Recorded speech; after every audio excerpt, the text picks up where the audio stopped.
Hello, everyone. This is Jim Lucy, Editor-in-Chief for Electrical Wholesaling and Electrical Marketing, with the December 5th edition of the Today's Electrical Economy podcast, sponsored by Champion Fiberglass.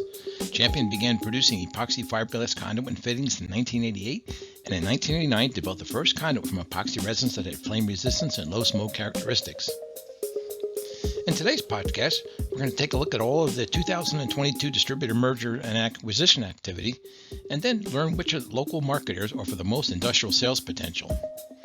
We'll also check out some weekly economic indicators that give you a sense of where the U.S. economy and electrical market may be headed. These 5 weekly indicators are initial unemployment claims at the state level, rail freight car traffic, the Baker Hughes rig count, oil prices, and copper prices. Our thanks again to Champion Fiberglass for sponsoring the Today's Electrical Economy podcast series for 2022. For the week ending November the 26th, the advanced figure for seasonally adjusted initial unemployment claims was 225,000. That's a decrease of 16,000 from the previous week's revised level. The 4-week moving average is 228,750, and that's an increase of 1,750 from the previous week's revised average. The U.S. unemployment rate through October is 3.7%. There were some pretty significant decreases in unemployment claims at the state level, and we found 6 states that had claims decreases of at least 2,000 for the week ending November 26th. Those states are California, with a decline in claims of 10,667. Texas had a decline of 5,087. Illinois' decline was 4,857. Georgia saw its claims declined by 4,804. Florida was down 2,678, and the state of Michigan was down 2,008.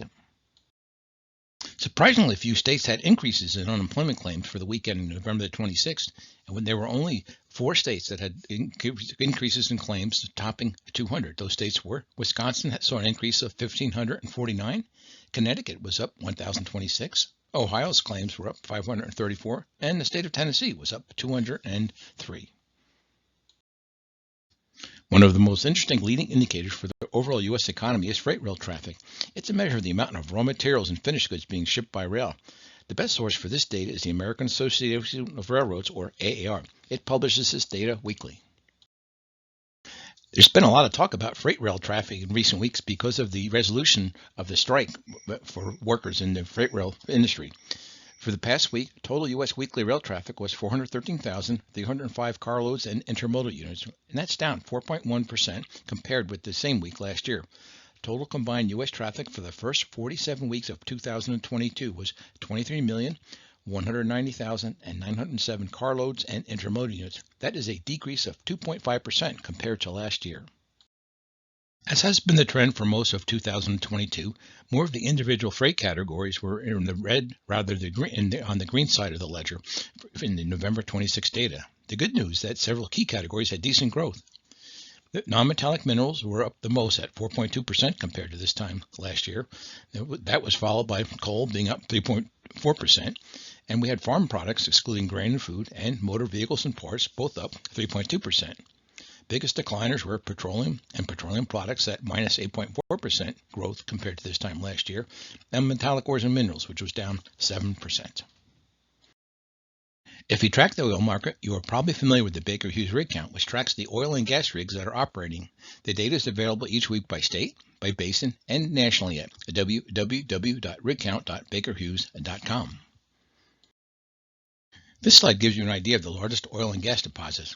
It really gives you a good sense of just how many of the large oil plays are in Texas and Oklahoma, and how big an area the Marcellus gas region covers in Pennsylvania, Ohio, and parts of West Virginia. In this slide, we see the drilling activity on both a state and basin basis. The total rig count through November the 23rd is 784. That's up 215 rigs over last year, and that's good for a 38% increase.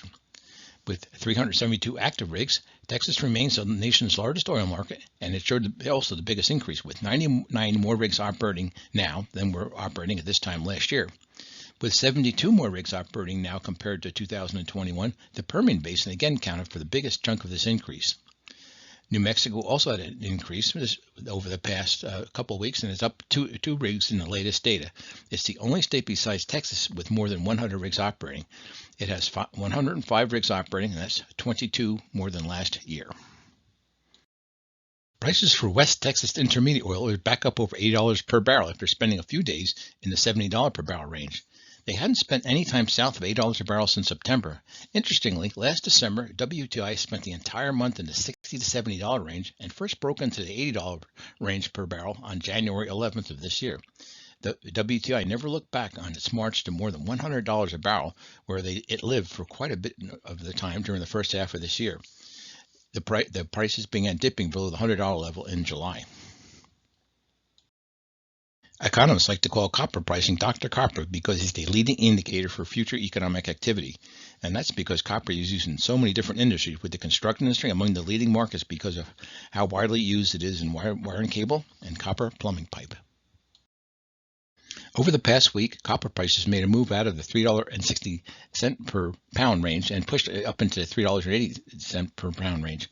When you look at the COMEX copper pricing chart over the past year, you see two distinct scenarios. First, we had the move in the first quarter of 2022 from $4.30 to $4.90 per pound on the COMEX exchange, and then a dramatic decline down to the $3.20 level in July. Separate to that was a period of relative calm from August through November, when prices settled into a fairly tight band from $3.50 a pound to $3.80 a pound, where they have been over the past week. As the end of the year approaches, we thought it would be a good time to look at the distribution activity that we've seen over the past year. It's been one of the most active acquisition years in my memory, and I thought it'd be a good time to look at some of the largest deals. Let's take a look at some of the larger acquisitions. We saw 8 distributors that had been in Electrical Wholesaling's Top 150 listing acquired, merged, or changed ownership in 2022. These companies were Ampere Electrical Supply, bought by CED, Low Electric Supply in Georgia, bought by Crescent Electric Supply, Rockingham Electrical Supply, bought by Sonepar. We saw Pepco in East Lake, Ohio, also purchased by Sonepar. First Source Electrical, bought by Wind Supply, First Source being a Houston-based company. Advanced Electric Supply Company in Chicago, purchased by Border States.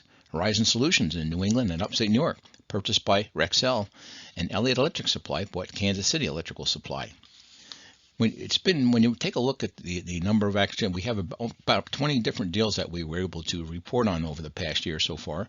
And if you look at how over the past couple of years, there's been 35 distributors of a good size that were previously had been on Electrical Wholesaling's Top 150 list. 35 companies being purchased since 2019. I recently did some research on the nation's largest industrial markets for an article on electrical marketing, and I'd like to share some of this data with our viewers and listeners today.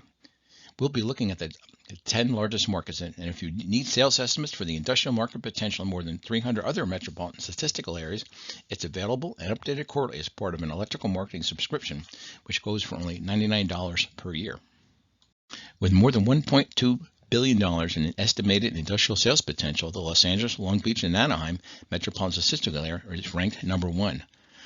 Also over the billion-dollar mark was the Chicago, Naperville, and Elgin metro with $1,099,000,000. Number 3, New York, New Jersey at $909 billion. Dallas came in the 4th spot, $797.8 million in potential. Detroit came in at $676 million, and that was also Detroit also had the biggest increase in industrial employment over the past year. 9,600 more employees working, and that was good for 8.3% increase. When you look at the top 50 markets, their increase was average 4.1%. In the number 6 spot, Houston, $603.8 million industrial sales potential. Minneapolis, number 7, with $559.4 million in potential. Boston Metro, $494.1 million in industrial sales potential. The Philadelphia Metro, $478 million in industrial sales potential. Atlanta Metro finishing up our top 10 list at $468.6 million in industrial sales potential. I calculate the sales potential using our 223 sales per employee estimates, and for every industrial employee, we figure they have the market potential of 2,650, and that comes from the Electrical Wholesaling's 2023 Market Planning Guide.